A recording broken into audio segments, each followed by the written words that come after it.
What's up, my peeps? Joshua Smith here with another GSD Mode Podcast weekly real estate tip. And today I'm here to talk to you about the wartime that we are in as real estate professionals. So if you're a realtor, team leader, or broker owner here in 2023, what to go out there and do to ensure that not only you survive, but you go out there and thrive, crush it, kick ass, and continue to grow and scale during this crazy times that we are amongst. Now, look, you might be on either side of this equation. Half the conversations that I'm having right now when I'm having, realtors, team leaders, and broker owners reach out to me for guidance and help, it's like half those conversations are, man, they're struggling. Their business is down 50%, 40%, 50%, 60% or greater. And they went from doing pretty damn good to not knowing how to adapt. Their business is down. They don't know what the hell to do, and they want to take control of their business, right? Then the other conversations that I'm having is like, hey, Josh, man, I'm having the best year of my career. I'm growing. I got all this momentum. I want to ensure that I capitalize on this momentum and continue to grow and scale, and I don't know what those right pieces are to put in place. So I'm going to break these down for both cases because the reality is they are the same damn thing. Whether you need to turn your business around or you want to continue to grow and scale it. Because look, you guys, right now is going to be one of those defining moments for you and for your career that will catapult you to that next level. When we have a mass exodus of real estate professionals leaving this industry, this is time for you to go out there and take that market share. This is time to go out there. Like, you want to be that firefighter. When everybody's running out, you are running in. It's time to go out there and massively grow, massively scale. I had a mentor of mine when I first got in the industry that would always tell me, he's like, Josh, good agents, great agents, I should say, make way more money in down markets. They do way better in down markets than in good, strong markets. Now, this was like back in 05, right? And 05 was very similar like 2021. And it didn't make sense. It didn't click. It didn't register until I experienced my first down market with the great financial crisis. And then I was like, oh, now I got it, right? Because the average person out there in this industry, well, and it doesn't matter what level. It doesn't matter if they're a brand new agent, realtor, team leader, brokerage owner. The average out there, the masses, the vast majority do not know how to pivot, shift, and adapt accordingly. So for the few that do, the smaller percentage that do, boom, it is a chance to just go out there and capitalize on this and position yourself to take your business to levels that you've never seen, that you've never maybe even imagined or dreamed of when it comes to this. All right, but this is a time of war. And when I say war, I know that there's, the actual literal physical war, but in business, I'm talking about wartime for business, right? So in business, if you're in business for a long enough timeline, it is inevitable that you are going to experience hard times. You are going to experience struggle. There's no workarounds with that. There's no getting around it. I don't care if you're Elon Musk or Bill Gates or Warren Buffett, or if you are a solo entrepreneur. Every entrepreneur experiences this at some point in their journey. Those that go out there and thrive and those that go out there and murder it and crush it are those that are persistent as shit, that don't give up, that push through those struggles, and then that utilize these times of struggle as times of opportunity to position themselves in all new ways. This is why we've all heard that, during recessions and depressions, there's more millionaires and billionaires created during those hard times than there are good times, because those that choose to go out there and capitalize with this. All right, so what does that mean, though? During times of war, what does that mean? Okay, during times of war, what do? You fucking fight, right? Like, now is a time that you need to go out there and fucking fight for you, for your business, for your family. You need to make that decision. I just talked about this. We did about a 2-hour meeting yesterday with all of my, real estate company here locally in Phoenix, Arizona, and I delivered the same message to them yesterday. I'm like, look, you guys need to make that decision on if you want to become a statistic and drop out of this industry and have to go face your family and face, your peers and face everybody else, and worst of all, you got to face yourself and knowing that you quit, knowing that you gave up, knowing that you failed. And I don't look at failure, we have times of ups and downs, throughout our career. I look at failure as it's only a failure if you quit, right? Otherwise, it's a temporary defeat, as the great Napoleon Hill puts it, right? But you got to make that decision. Are you going to fucking fight right now? Are you going to go out there and do those things that you need to do in this time of war? Meaning no balance, right? And look, I'm one that I understand that whole balance thing and wanting to take that balance. But now it's time to get to work, man. It's a time to capitalize this. And even if your business is doing really good, because I am not as optimistic as most about how this market is going to shake out. There's so many things behind the scenes. I see it on YouTube all the time by these other, real estate, quote unquote influencers, that are like, oh, dude, kind of making fun of people that, we're calling them for a market crash or whatever. Now, and I'm very upfront and transparent on this. Look, I don't know if it's going to crash. I don't know if it's going to continue to go the path that it's going.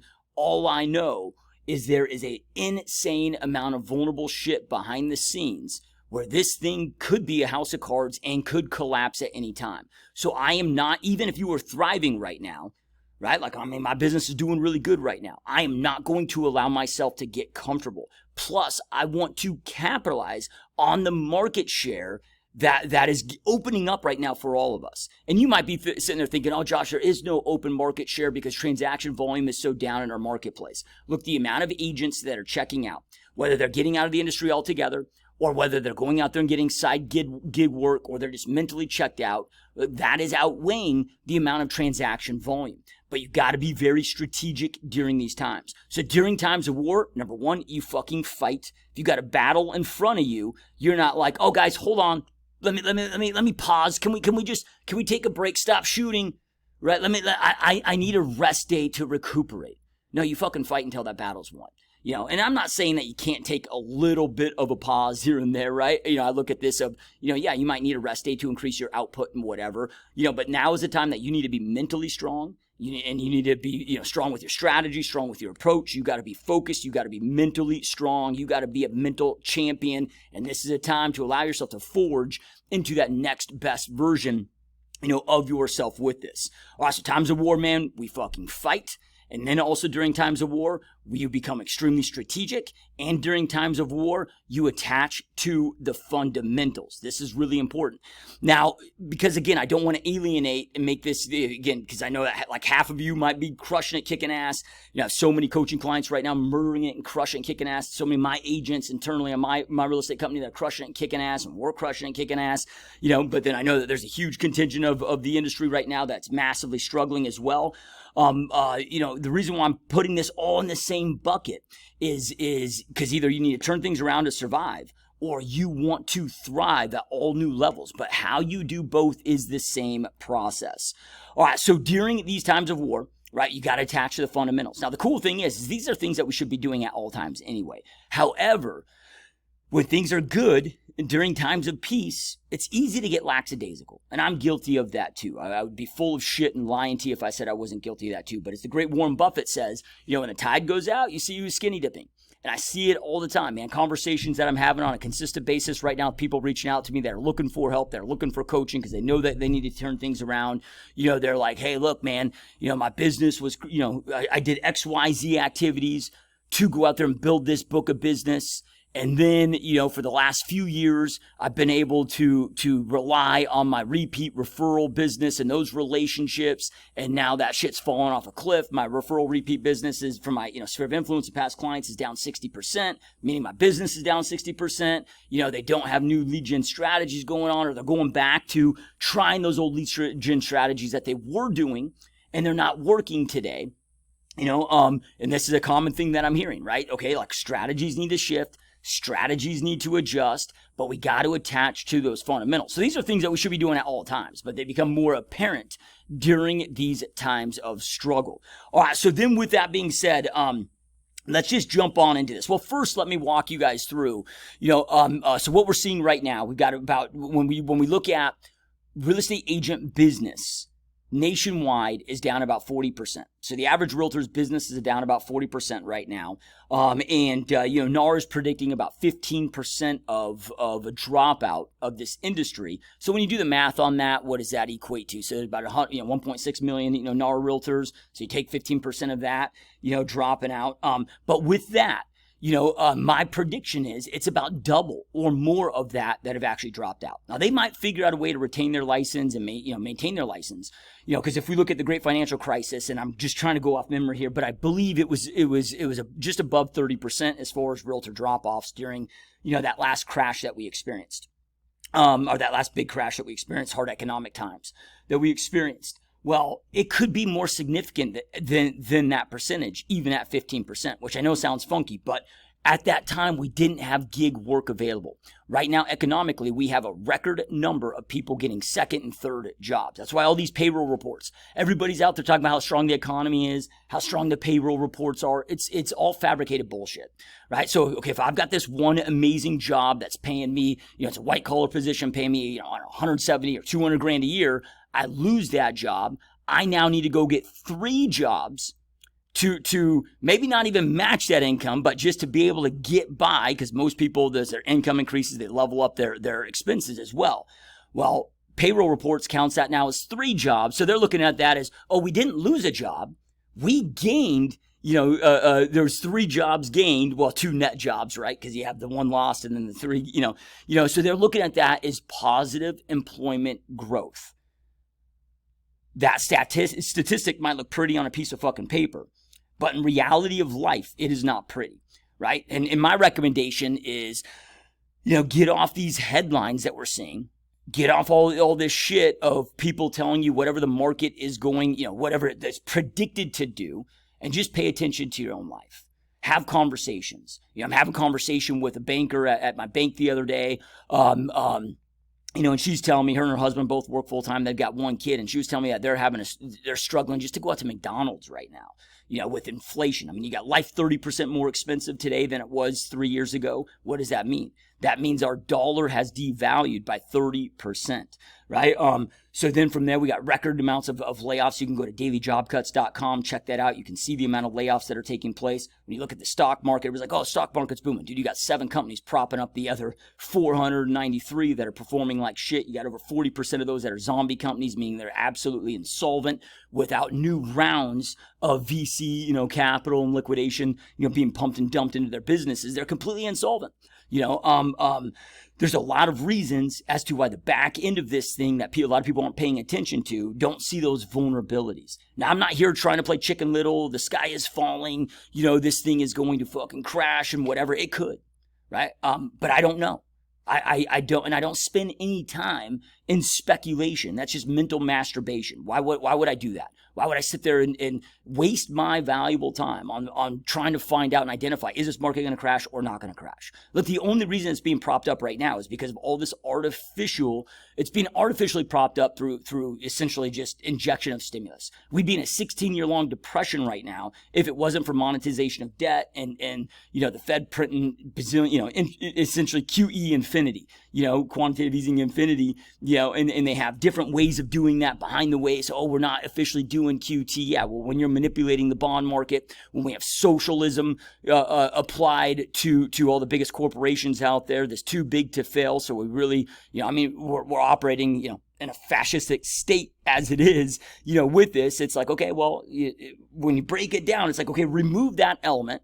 And if we just go back to how shit used to be pre-2000 and let's just say, 2008, 2009, we'd be fucked right now. So it's like, how long can this continue? My answer to that is I don't know, right? I'm shocked it's went on this long, to be honest with you. But again, I wasn't prepared for the Federal Reserve to go out there and massively scale their balance sheet and be reckless with this money. And maybe they're not. Maybe they know what they're doing and they've got this shit down. I don't know. Right? None of us know. It's the great Hugh Hendry says, one of the best hedge fund managers of our time. He's like, there's 5 people on this planet that truly understand how money works, and you and I are not one of them. We might think that we do, but it's more complex than we might be able to understand. So with that being said, it's like, why am I going to invest time in that? I'm going to pay attention to what's actually taking place in my market. I'm going to have a lot of conversations with friends, family members, clients, what they're experiencing, what their fears are, what their concerns are, what their situations are. And I'm going to be looking at and focusing on opportunities at hand. Why am I trying to predict future opportunities that are, future things that may never come when I could be capitalizing all of my energy and efforts on shit right now that is getting massive results, right? So for this, my philosophy is hope for the best, plan for the worst. I am planning for this to be worse than the Great Depression. Now, I'm not saying it's going to be that. I'm not trying to, fear porn. I'm not using fear to freak you guys out with this stuff. That's not my style at all, and I don't believe in that. And I'm not fearful of if this is worse than the Great Depression. There's a lot of people that made a lot of damn money during the Great Depression, right? But I'm planning for it, right? But that's because I hope for the best, plan for the worst.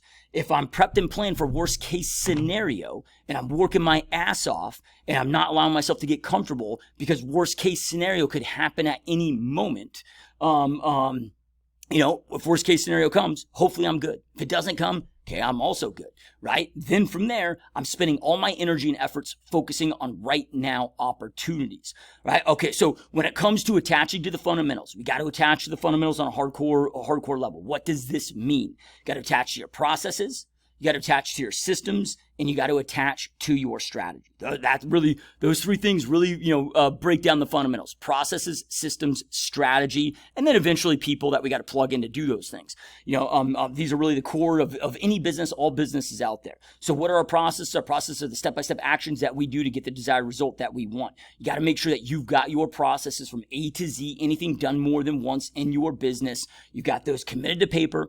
You've got those plugged in somewhere. Right, so you've got those committed to paper, so then you're replicating those same results over and over and over. And make sure that you have the right processes, right, to get that right desired result. Then you put those processes inside of a system. The systems help execute on those processes, but help ensure that those processes don't go unmet. Right, that way I'm able to deliver the same result each and every single time, over and over and over, to do this thing. Then from there, strategy is what determines our processes and our systems based on what is my overall strategy to go out there and make X, Y, Z. Strategy is just your effective plan, right? So make sure that you have these processes, systems, and strategy in place. I'm going to go through this deeper here and talk more about strategy today, because hopefully you guys get, if you've been watching this podcast a long time, I'm always preaching processes and systems. But why are processes and systems so important? Is they allow you to be much more efficient. They allow you to be much more effective and much more efficient. So right now, if you got the average realtor's business is down by 40%. And that makes sense because nationwide transaction volume's down about 40%. Right? Total transaction volume. Transaction volume today is at 2008 levels. It's falling off a fucking cliff, right? So you have about 40% of the general population not willing to partake, willing or able. You got some that are unable. You got some that are unwilling to partake in this given market climate, right? So then, because people aren't adjusting their strategy, then naturally their business falls off, to that equal percentage, with that, or greater, depending on how shitty their strategy may have been prior to that, right? So now let's just jump into overall strategy when it comes to strategy. All right, so when we're looking at this, you need to be identifying, or I want to say you need to be, I shouldn't be, telling you what to do. I'm going to tell you what I'm doing. Let's put it this way. What I'm doing, what my coaching clients are doing, what we're doing to go out there and murder. Now, here's the thing to not do.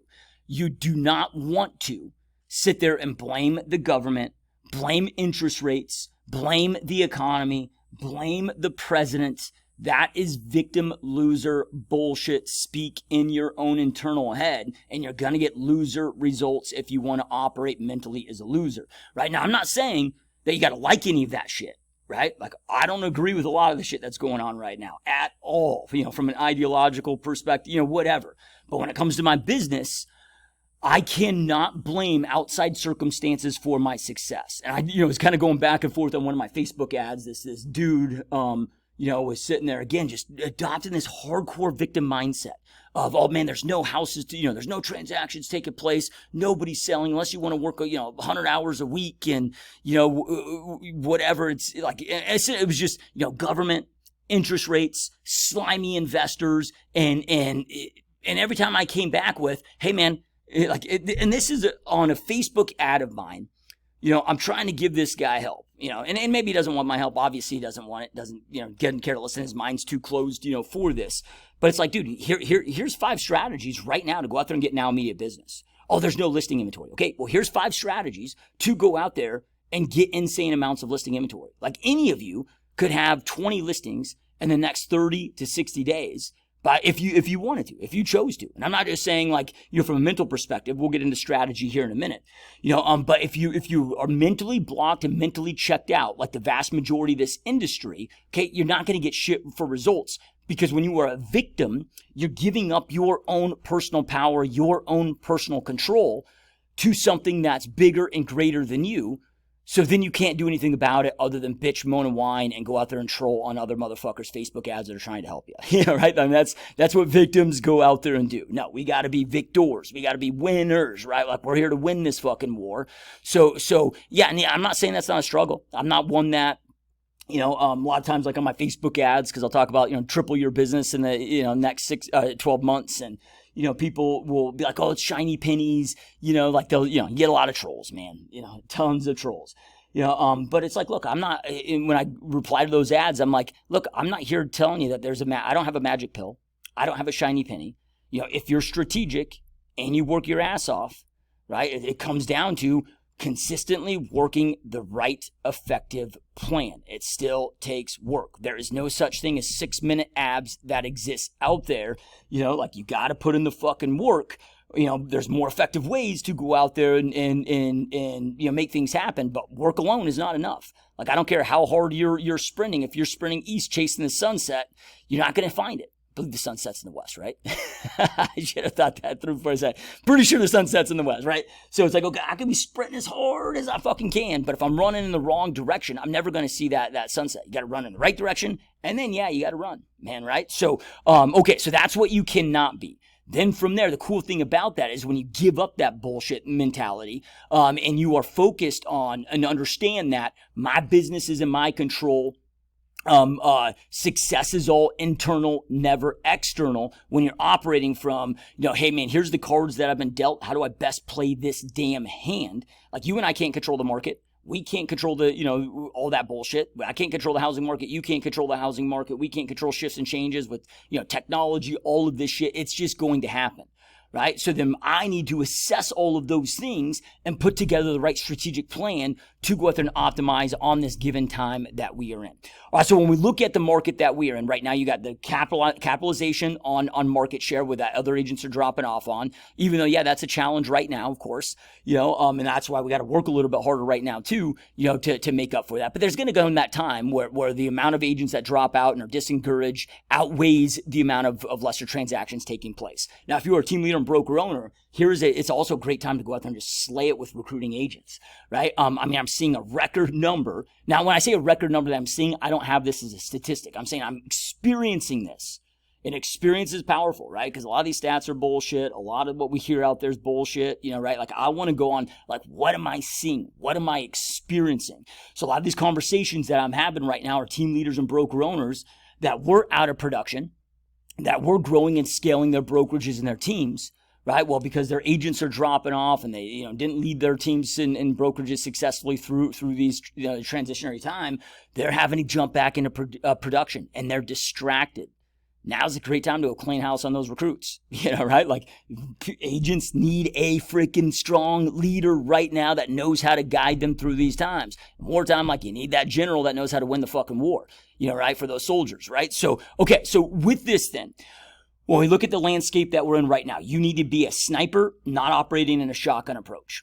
So I had somebody reaching out to me actually just yesterday, at least at the time of me recording this, that was like, hey, and it was a circle prospecting strategy, but it was kind of like a buyer low inventory / circle prospecting strategy.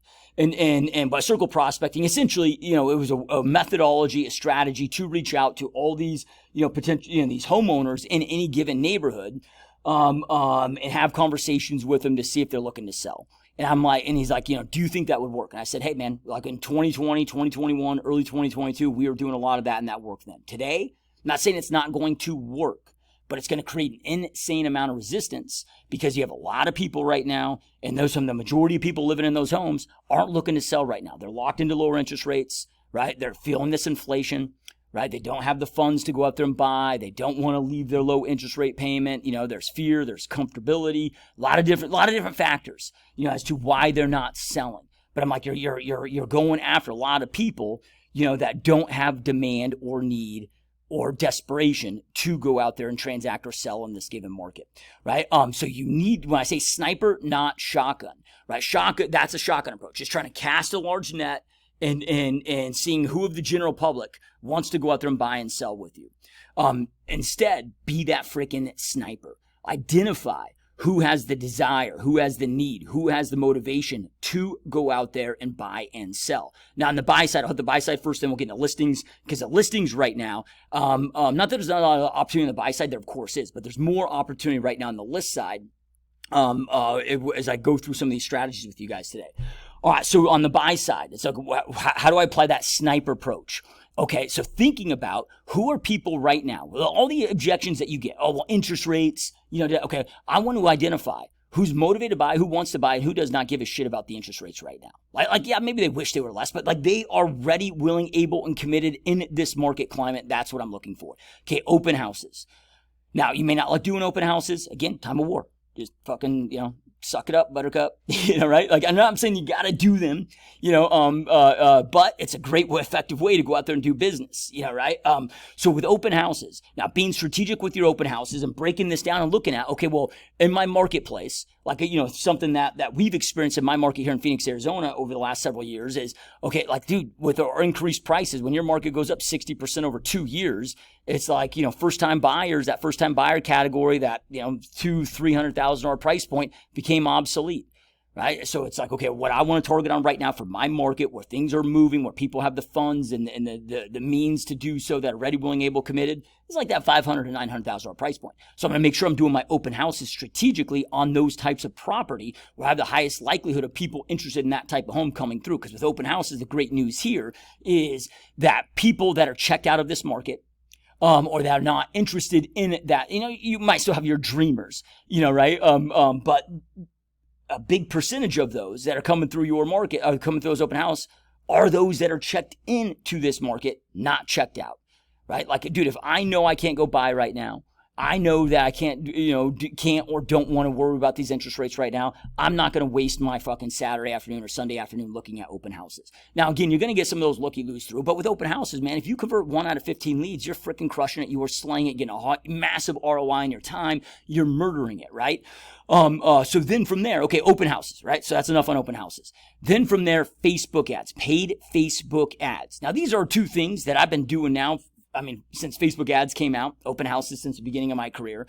But it's about being more strategic. Why are Facebook ads so effective? Like open houses, you can pick and choose the property, you can pick and choose the location, you can pick and choose your targeting. So same thing with my Facebook ads, I'm targeting the type of property that is attracting the type of buyers that I want in this market. Then from there, I'm looking at, so like, hey, I know the top 20 cities and states that people are relocating and moving to here in Phoenix, Arizona. Now, our prices are way up. But if I look at, okay, we have, big influx of people moving from San Francisco Bay Area to our market. Same thing with LA County and whatnot. Okay, they go out there and sell their properties there. They might sell, in San Francisco, maybe they're selling a 3-bed, 2-bath, 100-year-old home for 1.3, 1.5 million.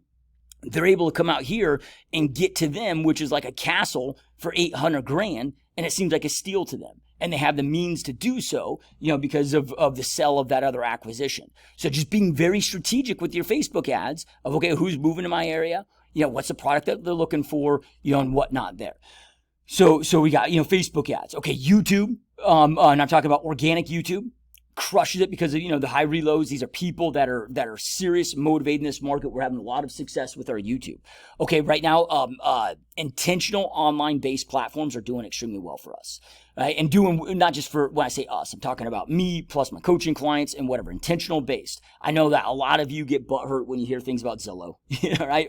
But I look at this of, hey, whatever's getting ROI, I'm cool with. And me not doing business with Zillow isn't going to put that business, out of company out of business, and I don't look at them as good, bad, evil. It just is what it is. They exist because, we fell short somewhere in the marketplace as the real estate community and a void was filled, so shame on us, for how many years ago we didn't fill that void, right? But anyway, with that being said, intentional based, and what I mean by intentional based online platforms is people are going there with intent, they're looking at properties, and they're reaching out to inquire to you about those properties. Now, you got to be really careful with these types of sources because they're, can be expensive as fuck to go out there and do this. So if you don't have an extremely tight proven conversion, follow up a conversion ratio plan dialed in with your process, like you're going to bleed capital with these. Like you got to make sure that you're converting at, 10% plus would be ideal. You probably can still get a good ROI at 5%, but it's like making sure that you've got that dialed in. Because if you have that process dialed in, you can get a 10% conversion rate, if you're putting in the right work and have that right strategy with these. And that's where these sources get really good. But with those sources, we're closing a fuck ton of Zillow deals right now. These are people that are ready to go. They're looking at properties. We're getting them under contract. Like when we have new agents join our team right now that are, in getting these Zillow leads, most of them are putting their first deal under contract in the first 30 days being brand new. I have a brand new agent within our organization that just put just over, I think it's $3.6 million deal under contract. And she's brand new. That was in her first month of being in the business. And that was a freaking Zillow lead. Yeah, right? So whether it's Zillow, Realtor.com, Opcity, with those. But again, be very careful, be very strategic before you go out there and invest that type of money in that source like that. Because if you don't have your follow-up strategy and your conversion strategy dialed, then you can get fucked on those. Housewarming parties. And this is something that we're starting to bring back heavily right now because it's like we've all heard the saying that you're the average of the 5 people they spend most time with. So when you get your ideal buyer client, you could have a closing, doing a housewarming party for them, having them invite, their top 10, 20 closest, friends, family members. Boom, you're instantaneously in with their SOI. There's other buyer things that you can do too, but those are examples of being strategic right now with the buy side. But again, it's targeting, with those type of buyers. Like right now, I don't want 200, 300, or, sub $400,000 buyer leads coming into my system. It's not that I don't want them. It's not that I don't want to help them. It's not that I don't want to work with them. I just can't, right? The market doesn't dictate that in my marketplace right now. So we got to be strategic with that, making sure we have the right type of marketing going for the right type of people and the right prospect in front of the right type of people. Okay, now let's flip it over to the sell side, right? On the sell side. All right, so right now nationwide, you got about 12 million vacant single family detached homes sitting out there. One of the reasons why inventory is so damn low on the market over the last few years is because you had an abundance of baby boomers buying second, third, fourth homes, right? So absentee owners right now, especially for boomers, is prime time, dude. Like this is a great way to go out there and start getting immediate listings on these absentee owners. Because when you look at this, okay, with these boomers, and we've just hit that inflection point where over 50% of boomers are now retired. Okay, they're on a fixed income. You got life 30% more expensive than it was, 3 years ago. Property taxes going up, insurance going up, all of these things going up. Even if they pay cash for the house, you still have all these other, shit going up, other expenses, and you have other asset classes that are being impacted. So a lot of them are getting nervous or feeling that pressure, and that pressure, at least if this continues in the path that it's going right now, is just going to continue to cook, right? Continue to build up. So a lot of them are needing and wanting to go out there and unload property right now. So you got absentee owners, right? Then from there, being strategic about going after investors, right? So if you look at this right now, if you look at investors, you got 17 million single family attached, investment properties throughout the nation. Now with this, 57 of the top 100 largest metros throughout the United States are negative year over year in rents. So, okay, in my marketplace, rents are down 6%. So when we've got prices, now prices are down 20% from the peak, but they were down 20% now, now they've inched their way back up. So down about 9%, from the peak, because we had, boom, little bit of shift, and then now they're kind of inching their way back up slightly, right?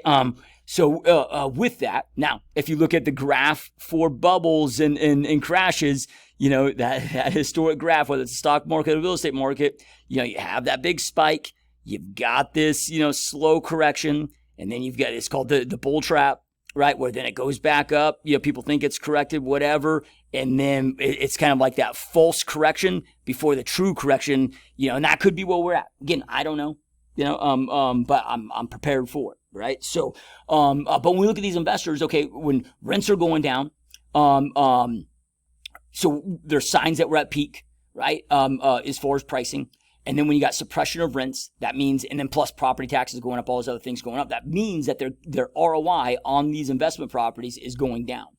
A ton of my investors, and a lot of my business over the years has been investor clients. A lot of my investor clients right now are choosing to unload portions of their portfolio. So we're just reaching out to other investors, whether it's short-term vacation, your short-term, your Airbnbs, your Verbos, or it's long-term buy and holds, right? Well, reaching out to them, having a conversation with them, seeing if they've been considering selling, let them know. A lot of our other investor clients are choosing to unload portions of their portfolio, because dude, smart money right now is sitting on the sidelines. Smart money is unloading their underperforming assets, keeping the good shit, unloading the bad shit, sitting on the sidelines and just seeing how this thing rides out.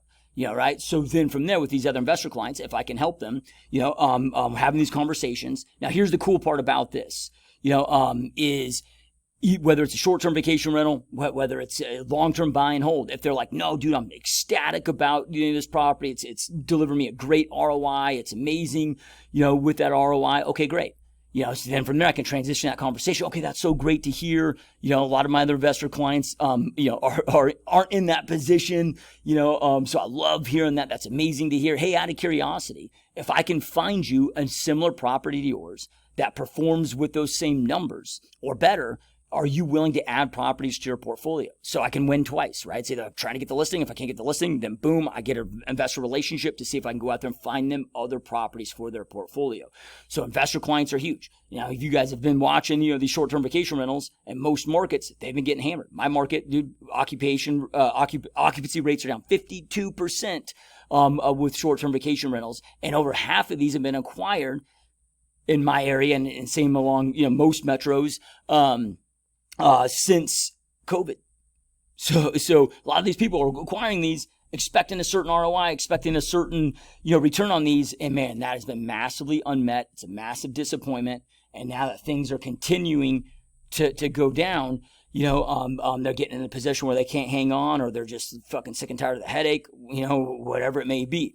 So again, I'm always looking at where's their demand, where's their motivation, where's their desire, where's their desperation. When I look at, okay, there's no such thing as a good market or a bad market. The market's always good for somebody. It's our job as real estate professionals to identify whom the market is good for. What doesn't mean it's always good for them, right? Like, okay, when I was working with a shit ton of short sales back in the day, it wasn't good for them. They're facing a short sale, facing foreclosure. Like, that wasn't a good situation for them, but there was opportunity there. Just like when I was listening to all those foreclosures, that might have sucked for the banks, but there was demand there, right? So looking at that, okay, where is there that demand? Okay, NODs, notice of defaults. Now, I'm not saying that a lot of these are short sales yet, but there's going to be some that are short sales, and most markets, anybody that's bought really since 2021 is underwater, in most cases, so they would have to participate in a short sale, but NODs are exploding. Notice of defaults are exploding because you have the middle class right now getting completely obliterated and getting wiped out. People are getting richer, people are getting poor, and then people are like, I hear, stupid shit like, well, not stupid shit, but I hear, people having thoughts of, there's so much equity, out there. Why don't they just refi? Okay, well, if you lost your job, or if you've lost that job, had to pick up two other jobs, your salary's gone down, and between inflation and your mortgage payment, you can't afford that. Like, to pull up more cash, increase your payments, you're not going to qualify, right? So refi is not an option for a lot of these NODs. Now, they might have enough equity to come clean with the bank, and to sell and put a few bucks in their pocket and to go out there and find something to rent or hold out of the, so there's going to be some that are in that situation. There's going to be some that are short sales, but NODs are continuing to explode. Here in my market, we've got highest evictions, not single family detached, homeowner evictions, tenant evictions. And I look at this because this is where it starts. It seems to bleed over. It seems to be a good KPI, tenant evictions and then to NODs. But we have the highest evictions now in tenants since 2008. Close to, it's almost, I don't want to say almost 6,000 or 7,000. It's, I think June was like 6,600, for our metro. Dude, okay, all these tenants having to get evicted. Landlords are experiencing these expenses. Now, a lot of landlords are like, well, I haven't experienced the, decline in rent yet. Yeah, because you've had a good tenant in there for 2 years, right? But when that tenant goes and you have to replace them with a new tenant, that's not going to go, like, that's when you're going to feel that, right? So a lot of these landlords are going to be feeling this, are starting to feel this, so again, great ways to, go out there and do it. And of course, you got expireds, you got FSBOs. We're slaying it right now. FSBOs, very hot market right now for FSBOs. I know there's a shortage of FSBOs, but you hammer FSBOs as hard as you possibly can in this market. You might hammer expireds. Then I'm going to hammer absentee owners. Then I might, you don't need to do all of these. You can pick one or two. If there's not enough out of the one or two, don't just shy away from them. Do them, right? Like, okay, with the FSBOs, we're getting a 10% conversion rate, 10% listing conversion rate out of the So we have conversation with 10 FSBOs. We're listing one of them. A lot of success right now. Cool thing about those is we're looking at this. Okay, we got now sign calls. We got open house opportunities. We got Facebook opportunities. Plus we get to sell the FSBO. So multiple different ways to go out there and win. But yeah, it might take you in a market like this of pounding those phones a few hours a day. This is a market right now. Like I love marketing. And marketing works good, again, with our Facebook ads and our YouTube channel and whatnot. But this is a marketing shift where we're, positioning ourselves and shifting back into a lot more prospecting. And having to do these things that, I don't necessarily enjoy doing these things either, but wartime, I don't think anybody loves to go out there and fight a war. Maybe there are certain people, but, you got to do what you got to do to go out there and crush it and kick ass. So, moral of this is there are a lot of fucking ways to go out there and win right now. Are you going to fight? Are you going to do the things? Are you going to deploy the right strategies to go out there and win? Yes or no? But just understand, it's up to you. It's your choice. It's nobody else's fault. Like, look at yourself in the mirror. If you're not crushing it, it's your fault. Right? If you don't have the right guidance to go out there and put these pieces together, okay, go get the guidance. Right? You can reach out to me. Go to gsdmode.com. Click on coaching tab. Schedule a one-on-one hour, 100% free, zero pressure discovery call with me. My coaching program. So you have daily access to me. You have all my materials. You have my whole entire real estate business delivered to you. Give you everything, A to Z. All my scripts, all my manuals, all my processes, everything A to Z in my whole entire business. Plus, you have daily access to me personally to help you crush and dominate any obstacles that you have. The math breaks down to about $6 a day. Some people are like, oh, I can't afford coaching. I'm like, okay, cut out the fucking Starbucks and you can easily afford this. Well, I don't drink Starbucks. Okay, we'll cut out whatever bullshit, that is not adding value to your life. Like, even if you don't have the extra money, it's very easy to bill swap, right? But most people have can afford the less than, $199 a month. So is what it breaks down to. So anyway, there's the information's out there if you need it, if you want it. But anyway, I hope that this is helpful. Make sure to check out gsdmode.com for more free resources, more free training. Keep crushing it, keep murdering it, and I'll talk to you next time. Peace.